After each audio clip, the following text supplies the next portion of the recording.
I actually invited Duncan Browne of Newbury Comics, who's the chief operating officer, to come and talk with us, or talk with us, because he saved my, my rear end when we were doing a welding class together.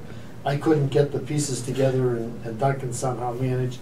It wasn't pretty, but I think it was a case of the blind leading the blind, Peter. I think that's probably right. Anyhow, Duncan is the Chief Operating Officer of Newbury Comics. Why don't you tell us a little bit about Newbury Comics, Duncan? Sure. Newbury Comics was founded in 1978 by two MIT roommates in their senior year.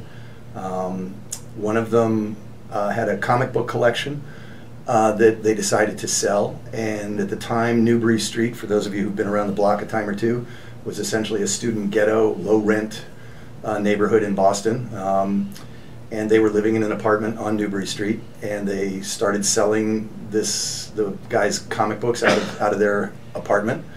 And one of the two founders, who are both still active on a daily basis in the company, went over to England, where his father in the military was stationed at the time, and it was right around the time of punk rock starting to explode.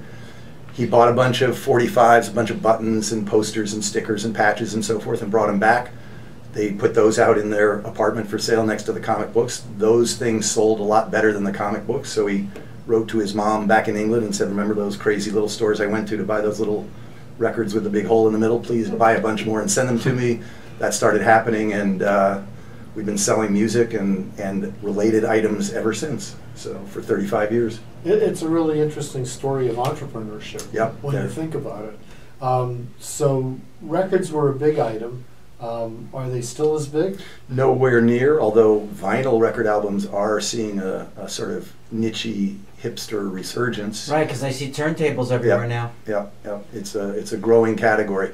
When I started working at Newbury Comics 15 years ago, new music, which was all CDs at the time, represented about 75% of our business.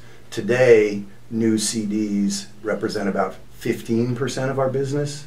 So there's been a tremendous change in terms of the core product categories that we carry and what the customers are looking for in our stores. And I think the exciting and challenging part of our business for the last 10 years or so has been moving with the customers to find things that keep parents bringing their kids in, and parents finding things that they want and so forth, and keeping our business relatively stable. I mean, that's a pretty